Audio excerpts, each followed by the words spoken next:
Hello students, welcome to my YouTube channel science study. मैं हूं कमलेश गर्ग और आप देख रहे हैं साइंस स्टडी चैनल को। स्टूडेंट्स, आज के इस वीडियो में हम बात करने वाले हैं टाइप्स ऑफ रिफ्लेक्शन के बारे में। रिफ्लेक्शन कितने टाइप्स के होते हैं। इससे पहले वाले वीडियो में हमने बात की है रिफ्लेक्शन ऑफ लाइट के बारे में और उसके लॉज के बारे में। अगर आपने वो वीडियो नहीं देखा है तो लिंक में मैंने डिस्क्रिप्शन में लिंक डाल दिया है, आप वहाँ से उस वीडियो को देख सकते हैं। तो चलिए आइए हम शुरू करते हैं टाइप्स ऑफ रिफ्लेक्शन। जैसा कि आप जानते हैं रिफ्लेक्शन टू टाइप्स के होते हैं, regular reflection and diffused reflection. Two types है इसके, regular and diffused reflection. Number one, regular reflection. Regular reflection and number second, diffused reflection. आप में से कई स्टूडेंट्स इन दोनों रिफ्लेक्शंस के बारे में जानते भी होंगे, कुछ स्टूडेंट्स को इसके बारे में नॉलेज नहीं होगी। तो देखिए, रेगुलर और डिफ्यूज्ड रिफ्लेक्शन की बात करें तो रेगुलर रिफ्लेक्शन क्या होता है, व्हाट इज रेगुलर रिफ्लेक्शन। आपने कई सारे एग्जांपल्स देखे होंगे रेगुलर रिफ्लेक्शंस के। What is regular reflection? When a beam of light striking on a smooth or polished surface, it bounce back and reflect as a beam of light, beam of parallel light। अगर कोई beam, light रे का एक beam का अगर हम draw करें picture, आपने देखा होगा जो टॉर्च होती है ना, टॉर्च में से जो रे लाइट निकलती है आपको पैरेलल वे में जाती हुई नजर आती है, उसे हम कहते हैं बीम ऑफ लाइट। जैसे कि मान लीजिए ये आपकी टॉर्च है, तो इस टॉर्च में से कई सारी लाइट रेज जो है वो आती है। आप देखेंगे कई सारी लाइट रेज जो है पैरेलल फॉर्म में आती है, इसे हम कहते हैं बीम। क्या कहते हैं? Beam of light. ये होता है बीम ऑफ लाइट। जब बीम ऑफ लाइट स्ट्राइक करता है, कहाँ स्ट्राइक करता है? एक प्लेन और पॉलिश्ड सरफेस के ऊपर, प्लेन सरफेस के ऊपर, काफ़ी स्मूथ सरफेस होती है, उस सरफेस के ऊपर ये बीम जो जा रहा है, ये बीम जो है ना स्ट्राइक करता है। स्ट्राइक करने के बाद में क्या होता है? रिफ्लेक्ट होता है। रिफ्लेक्ट होने के बाद में जैसा ये पैरेलल वे में चल रहा है उसी टाइप से ये मूव कर जाता है एक पर्टिकुलर डायरेक्शन में। इसे हम कहते हैं रेगुलर रिफ्लेक्शन। बात आई समझ में आपको? तो देखिए, रेगुलर रिफ्लेक्शन जो है ना, ये आपको बहुत जगह देखने को मिल जाएगा। आप देखोगे कि जो मिरर होता है, मिरर की सरफेस एकदम स्मूथ होती है, पॉलिश्ड सरफेस है, उसे जब आप सनलाइट में ले जाते हो ना, तो सनलाइट को वो मिरर क्या करता है? रिफ्लेक्ट करता है। रिफ्लेक्ट, एक चमक आपको दिखाई देती है। रे लाइट जो है वो रिफ्लेक्ट हो जाती है किसके माध्यम से? एक स्मूथ सरफेस के माध्यम से। तो इस टाइप का जो इफेक्ट आप देखते हैं उसे हम कहते हैं रिफ्लेक्शन ऑफ लाइट। उसे हम रिफ्लेक्शन ऑफ लाइट के नाम से जानते हैं। रिफ्लेक्शन ऑफ लाइट का पिक्चर अगर ड्रॉ करें तो रिफ्लेक्शन ऑफ लाइट का पिक्चर कैसे ड्रॉ करेंगे दोस्तों? और ये आपके क्लास 8 के पॉइंट ऑफ व्यू से, एग्जाम के पॉइंट ऑफ व्यू से काफ़ी इंपॉर्टेंट रहने वाला है। तो रेगुलर रिफ्लेक्शन का अगर हम पिक्चर ड्रॉ करें तो पिक्चर कैसे ड्रॉ करेंगे? देखिए, आप सबसे पहले आपको क्या करना है? एक सरफेस ड्रॉ करना, और ये सरफेस कैसा होना चाहिए? स्मूथ होना चाहिए। स्मूथ सरफेस है ये। इस स्मूथ सरफेस के ऊपर कई सारी लाइट रेज आ रही है, बीम ऑफ लाइट को स्ट्राइक करेंगे। तो बीम का मतलब है कई सारी लाइट रेज। कई सारी लाइट रेज आपको यहाँ पे ड्रॉ करनी है। यहाँ पर मैं 3 लाइट रेज को ड्रॉ कर रहा हूँ। देखिए आप, 1, 2 एंड 3। ये 3 लाइट रेज है और यह स्ट्राइक कर रही है। कहाँ स्ट्राइक कर रही है? यह स्ट्राइक कर रही है प्लेन सरफेस के ऊपर। यहाँ से आई है, डायरेक्शन से आई है। इसका डायरेक्शन देखो आप, डायरेक्शन किस तरफ से? लेफ्ट से आ रही है और फिर यहाँ पर ये क्या कर रही है? स्ट्राइक कर रही है। स्ट्राइक करने के बाद में क्या होगा? देखिए, ये सरफेस जो है ना दोस्तों, ये एकदम स्मूथ सरफेस है, और जब भी यह स्मूथ सरफेस से बाउंस बैक करेगी, यह पैरेलल लाइट रेज के रूप में ही चली जाएगी। पैरेलल रूप में ही चली जाएगी। जैसी आई है, जिस कंडीशन में आई है, पैरेलल फॉर्म में आ रही है, पैरेलल फॉर्म में ही वापस क्या करेगी? रिफ्लेक्ट कर जाती है इस टाइप से। ये देखिए आप, ये जो पिक्चर है ये है रेगुलर रिफ्लेक्शन का। इसे हम कहते हैं रेगुलर रिफ्लेक्शन। रेगुलर रिफ्लेक्शन के नाम से इसको जाना जाता है। चलिए, रेगुलर रिफ्लेक्शन आपको समझ में आ गया होगा। इसके कई सारे यूजेस हैं दोस्तों। देखिए, रेगुलर रिफ्लेक्शन के यूज क्या है, ये हमारे लाइफ में क्या यूज होता है, तो इसका जो मेन यूज़ है ना वो है इमेज फॉर्मेशन में। प्लेन मिरर जो इमेज बनाता है उसमें रेगुलर रिफ्लेक्शन का बहुत बड़ा रोल होता है। रेगुलर रिफ्लेक्शन का बहुत बड़ा रोल जो है वो प्ले करता है। रेगुलर रिफ्लेक्शन कहाँ पर? इमेज फॉर्मेशन के दौरान, जब एक प्लेन मिरर इमेज ड्रॉ करता है तो उसका काफ़ी ज़्यादा यूज़ है। इसके अलावा हमारी आइज़ में जो इमेज का फॉर्मेशन होता है उसमें भी रेगुलर रिफ्लेक्शन का बहुत बड़ा रोल है। अगर रेगुलर रिफ्लेक्शन नहीं होता तो हमारी जो आई है उसमें रेटिना पर इमेज का फॉर्मेशन नहीं होता। अब हम बात करने वाले डिफ्यूज्ड रिफ्लेक्शन के बारे में। सेकेंड है diffused reflection. What is diffused reflection? When a beam of light incident on a rough surface it bounce back and goes in many direction. जब एक बीम ऑफ लाइट स्ट्राइक करता है rough surface के ऊपर तो ये bounce back होता है, और बाउंस बैक होने के बाद में रिफ्लेक्टेड इन मेनी डायरेक्शन, ये कई डायरेक्शन में चला जाता है। उसका कोई डायरेक्शन फिक्स नहीं है। आप कहेंगे कि डायरेक्शन फिक्स क्यों नहीं है, तो उसका रीज़न क्या है? Rough surface. रफ सरफेस होने की वजह से बीम ऑफ लाइट का जो डायरेक्शन होता है वो फिक्स नहीं होता, ये अलग अलग डायरेक्शन में चली जाती है। लाइट रेज कई सारी होती है, सभी लाइट रेज अलग अलग डायरेक्शन में चली जाती है। इस टाइप के रिफ्लेक्शन को डिफ्यूज्ड रिफ्लेक्शन कहा जाता है। इसे हम डिफ्यूज्ड रिफ्लेक्शन कहते हैं। इसका एक सेकेंड नेम भी है और वो है इरेगुलर।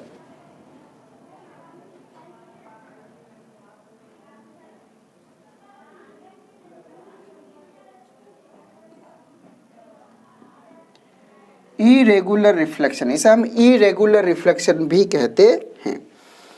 बात आई समझ में दोस्तों? तो यहां पर डिफ्यूज्ड रिफ्लेक्शन के लिए रफ सरफेस का होना मस्ट है। अगर रफ सरफेस नहीं होगी तो डिफ्यूज्ड रिफ्लेक्शन देखने को नहीं मिलेगा। डिफ्यूज्ड रिफ्लेक्शन का अगर हम पिक्चर ड्रॉ करें तो आपको यहां पर एक रफ सरफेस ड्रॉ कर लेनी है।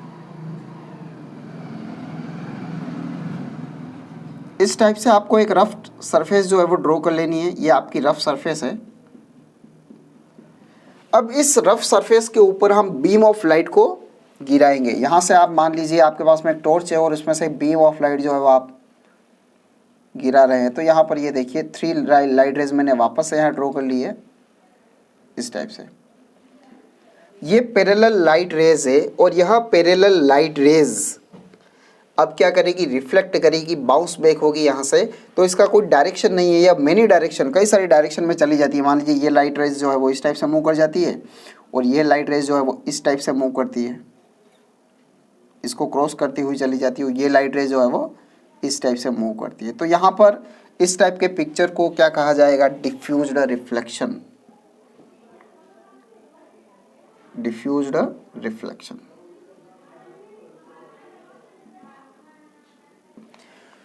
रेगुलर रिफ्लेक्शन और डिफ्यूज्ड रिफ्लेक्शन क्लास 8 के साइंस के पेपर की दृष्टि से इम्पोर्टेंट रहने वाले हैं।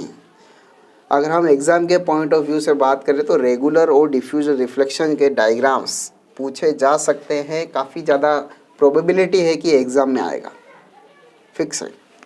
चलिए इसके बाद हम जानते हैं image formation through plane mirror. एक प्लेन मिरर इमेज का फॉर्मेशन कैसे करता है? एक प्लेन मिरर की अगर हम बात करें तो एक प्लेन मिरर इमेज का फॉर्मेशन कैसे करेगा? प्लेन मिरर होता क्या है उसके बारे में हमने पिछले वीडियो में देख लिया है। प्रीवियस वीडियो जो था उसमें आपको प्लेन मिरर के बारे में बताया गया था। उसके अलावा उसके साथ में कई सारी टर्मिनोलॉजी को भी डिस्कस किया गया था। अब हम बात करने वाले हैं प्लेन मिरर का इमेज फॉर्मेशन कैसे होता है। तो यहाँ पर देखिए, हम प्लेन मिरर की अगर बात करें तो यहाँ पर 2 टाइप से इमेज का फॉर्मेशन होता है। When a source of light is pointed, जब एक पॉइंटेड लाइट सोर्स है उस कंडीशन में जो इमेज का फॉर्मेशन होगा वो अलग तरीके से होता है। और सेकंड में जब एक काफ़ी बड़ा ऑब्जेक्ट रखा होता है तो बड़े ऑब्जेक्ट का इमेज फॉर्मेशन जो है वो अलग टाइप से होता है। उसे हम डिस्कस कर लेते हैं। देखिए, image formation through plane mirror.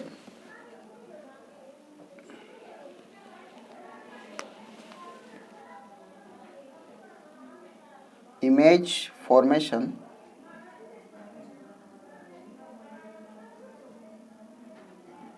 Through plane mirror.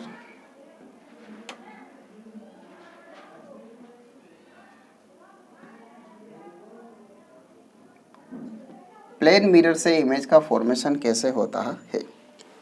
तो यहाँ पर हम एक पॉइंटेड सोर्स ले रहे हैं। फर्स्ट में हम यहाँ पर पॉइंटेड सोर्स के बारे में डिस्कस करने वाला है।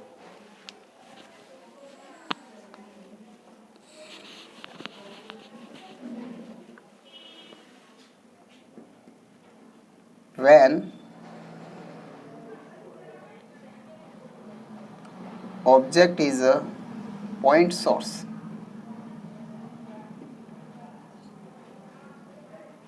of light, हम यहाँ पर जो कंडीशन डिस्कस कर रहे हैं, इमेज का फॉर्मेशन तो किया जा रहा है, लेकिन किस कंडीशन के लिए, किस केस के लिए है यह? When object is a point source of light, जब एक object point source of light है। पॉइंट सोर्स का मतलब है लाइट का काफ़ी छोटा बिंदु है। बिंदु का मतलब क्या समझे आप? सोर्स जो है ना, जहाँ से लाइट एमिट हो रही है, कोई भी सोर्स हो सकता है जहाँ से लाइट एमिट हो रही है, तो वह सोर्स जो है वो काफ़ी छोटा है, साइज में काफ़ी छोटा है। इस छोटे से ऑब्जेक्ट का इमेज फॉर्मेशन प्लेन मिरर के माध्यम से कैसे होता है, उसे हम यहाँ पर ड्रॉ करने वाले हैं। तो चलिए मान लेते हैं कि यहाँ पर आपका एक बल्ब लगा हुआ है, यह है आपका बल्ब, यहाँ से लाइट जो है वो एमिट हो रही है। यह आपका पॉइंट सोर्स है, इसे हम कहेंगे ऑब्जेक्ट। क्या कहेंगे? यह आपका क्या है? ऑब्जेक्ट है। ये ऑब्जेक्ट है, बिंब है। चलिए आगे बढ़ते हैं। इस ऑब्जेक्ट के फ्रंट में एक प्लेन मिरर रखा गया है। तो यहां पर हम प्लेन मिरर को ड्रॉ कर लेते हैं। देखिए ये आपका प्लेन मिरर हो गया।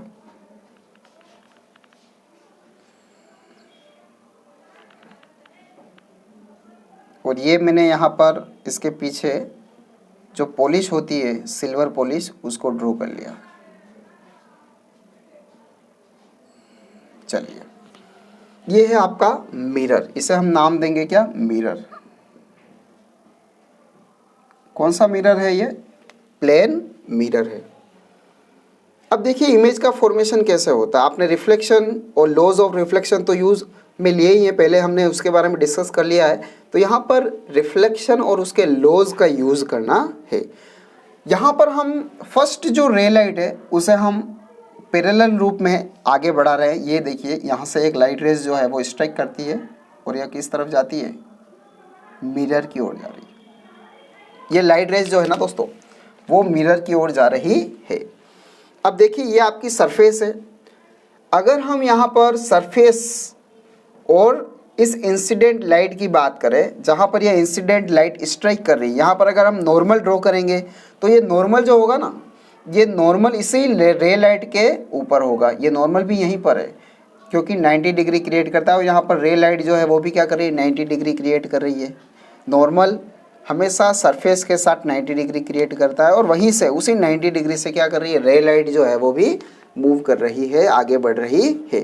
तो यहाँ पर एंगल ऑफ इंसिडेंस क्या हो जाएगा? एंगल ऑफ इंसिडेंस की बात करें तो एंगल ऑफ इंसिडेंस हमेशा नॉर्मल के साथ क्रिएट होता है, तो नॉर्मल भी सेम लाइन ही है। तो यहाँ पर एंगल ऑफ इंसिडेंस क्या हो जाएगा?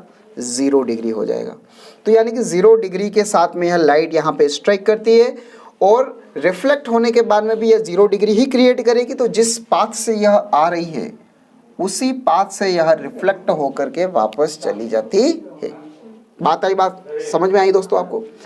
ये फर्स्ट रे लाइट जो हमने ड्रॉ की है उसके लिए। अब हम सेकेंड रे लाइट जो है उसको ड्रॉ कर लेते हैं, क्योंकि आपको इमेज फॉर्मेशन के लिए मिनिमम 2 लाइट रे का यूज़ करना होता है। तो यहाँ पर सेकेंड लाइट जो है उसको मैं एक सेकेंड एंगल, अदर एंगल के साथ में ड्रॉ कर रहा हूँ। देखिए आप,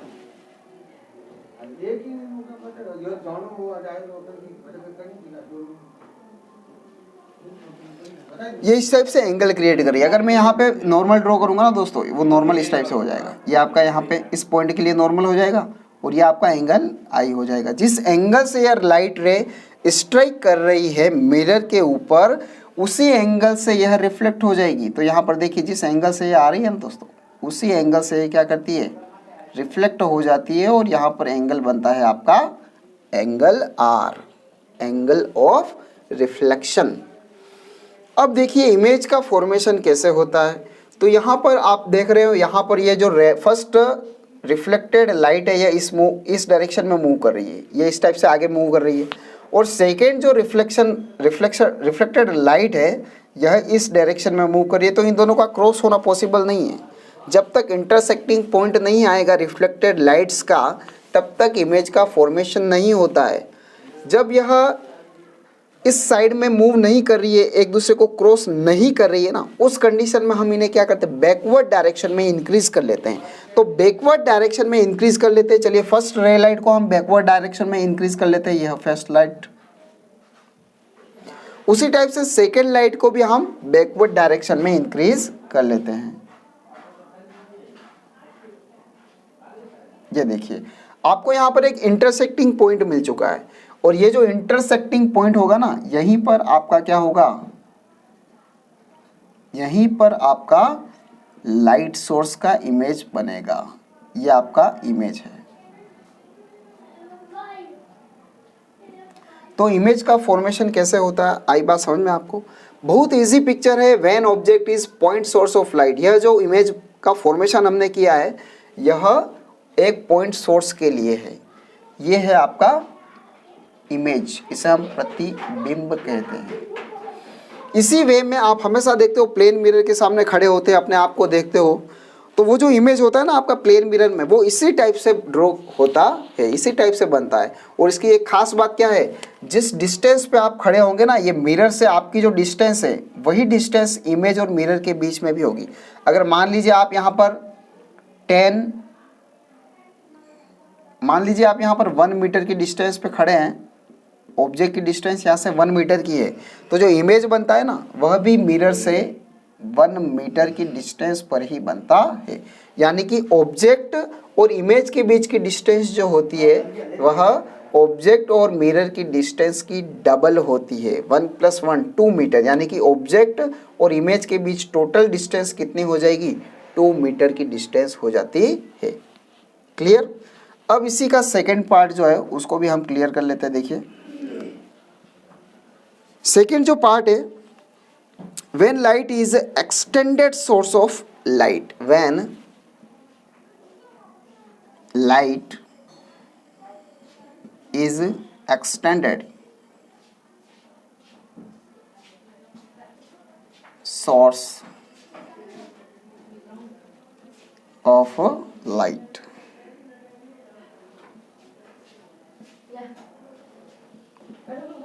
When light is extended source of light, जब लाइट का सोर्स काफ़ी बड़ा है, ऐसा नहीं है कि एक लुमिनस ऑब्जेक्ट का ही फॉर्मेशन होता है, इमेज फॉर्मेशन होता है, ऐसा पॉसिबल नहीं है।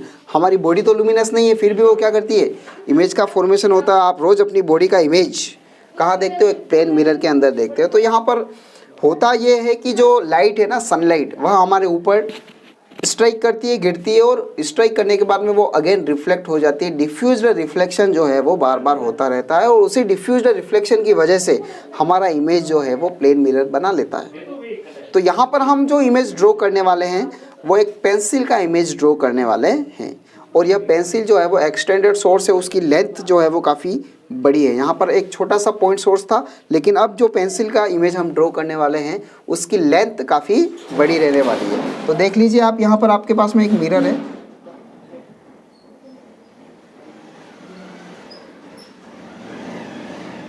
और ये उसकी सिल्वर कोटिंग है जिसे हम डैश लाइन के साथ बना रहे हैं। और यहाँ पर हम इसके फ्रंट में एक पेंसिल ड्रॉ कर लेते हैं। ये है आपकी पेंसिल।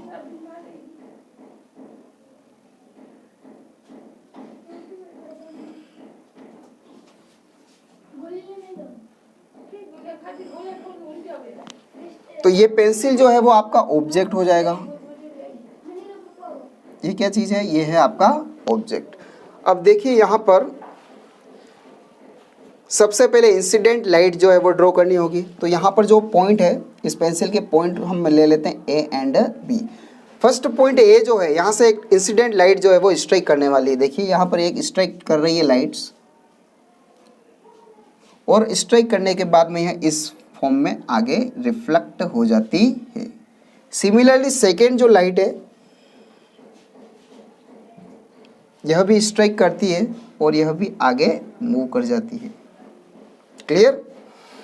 तो यहाँ पर टू लाइट रेज इंसिडेंट से पॉइंट ए से लाइट चल रही है, पॉइंट बी से भी लाइट चल रही है, और ये लाइट्स जो है वो सरफेस पर स्ट्राइक करती है। स्ट्राइक करने के बाद में यह अपने डायरेक्शन चेंज कर लेती है, डायरेक्शन चेंज करने के बाद में यह आगे की ओर मूव कर लेती है। और यहाँ पर मैं एक आई ड्रॉ कर लेता हूँ, ये है आपकी आईज, ये आपकी आईज है, यहाँ से आप उसको देख सकते हैं। तो ये आईज की ओर इंटर कर रही है, या हमारी आंखों के अंदर इंटर कर जाती है। अब यहाँ पर हम इस लाइट्स को अगर एक्सटेंड करते, बैकवर्ड डायरेक्शन में बढ़ाते हैं, तो यह क्या करती है, एक दूसरे को इंटरसेक्ट कर लेती है। तो जहाँ पर ये इंटरसेक्ट कर लेती है ना, वहाँ पर आपका पॉइंट ए आ जाता है, इसे हम A1 मान लेते हैं। क्लियर, क्योंकि ये एक इमेज है। सिमिलरली आप देख सकते हैं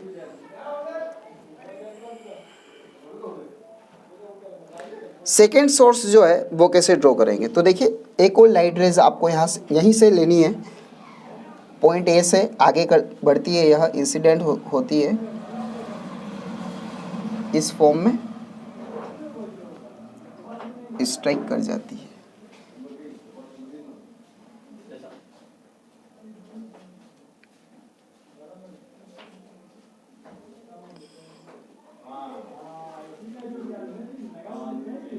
ये देखिए, तो यहाँ पर टोटल 4 लाइट्स जो है वो आपने ड्रॉ कर ली है। अब इन 2 लाइट्स को भी अगर मैं क्या करता हूँ, बैकवर्ड डायरेक्शन में इंक्रीज करता हूँ इस टाइप से। इन 2 लाइट्स को भी अगर हम क्या करें, बैकवर्ड डायरेक्शन में इंक्रीज करेंगे, तो यह भी क्या करेगी, एक दूसरे को इंटरसेक्टिंग पॉइंट देगी आपको। यहाँ पर ये इंटरसेक्टिंग पॉइंट हो जाएगा B1, A1 एंड B1। ये A1 और B1 जो है ना, ये आपका इमेज है दोस्तों। ये आपका क्या है, ये आपकी पेंसिल है। ये वही पेंसिल है जिसको आपने इस मिरर के सामने रखा है। तो इस टाइप से एक्सटेंडेड सोर्स का पिक्चर भी हम यहाँ पे ड्रॉ कर सकते हैं। ये आपका ऑब्जेक्ट हो जाएगा और ये हो जाएगा आपका इमेज। अगर एग्ज़ाम के पॉइंट ऑफ व्यू से देखें, तो एग्ज़ाम के पॉइंट ऑफ व्यू से इस टाइप के डायग्राम्स एग्ज़ाम में नहीं पूछे जाते हैं। इस टाइप्स के पूछे जाते हैं, रेगुलर और डिफ्यूज रिफ्लेक्शन के डायग्राम्स आपसे पूछे जा सकते हैं, पैरेलल बीम ऑफ लाइट का डायग्राम पूछा जा सकता है, लेकिन इस टाइप्स के डायग्राम आपको नहीं पूछे जाते हैं, क्योंकि ये काफ़ी ज़्यादा हार्ड है। बच्चे इसे इजी वे में समझ नहीं पाते हैं। इसे हायर क्लासेस में और ज़्यादा एक्सप्लेन किया गया है, वहाँ पर आप इसे ड्रॉ कर पाएंगे।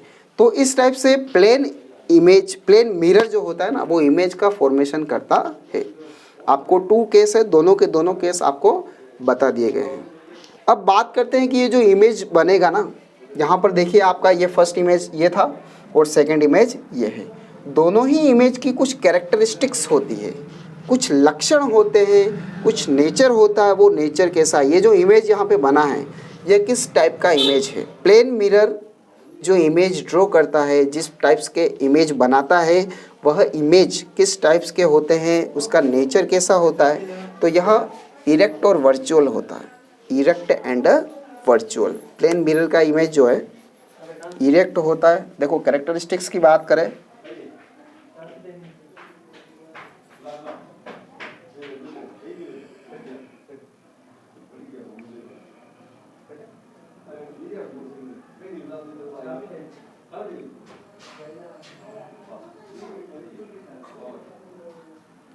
formed by plane mirror।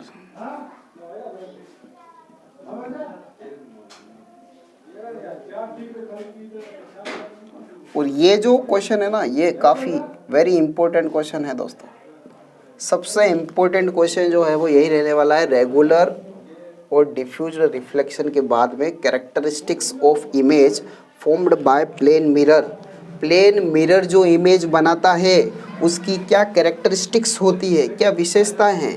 Characteristics को हम नेचर भी कह सकते हैं, इसे हम नेचर भी कह सकते हैं। What is nature of image formed by plane mirror. Plane mirror जो इमेज बना रहा है, इस प्रकार के जो इमेजेस होती है, इसकी क्या कैरेक्टरिस्टिक्स होती है। तो आप फर्स्ट में लिख लेना, फर्स्ट कैरेक्टरिस्टिक्स इसकी क्या है, तो यह है इरेक्ट एंड वर्चुअल।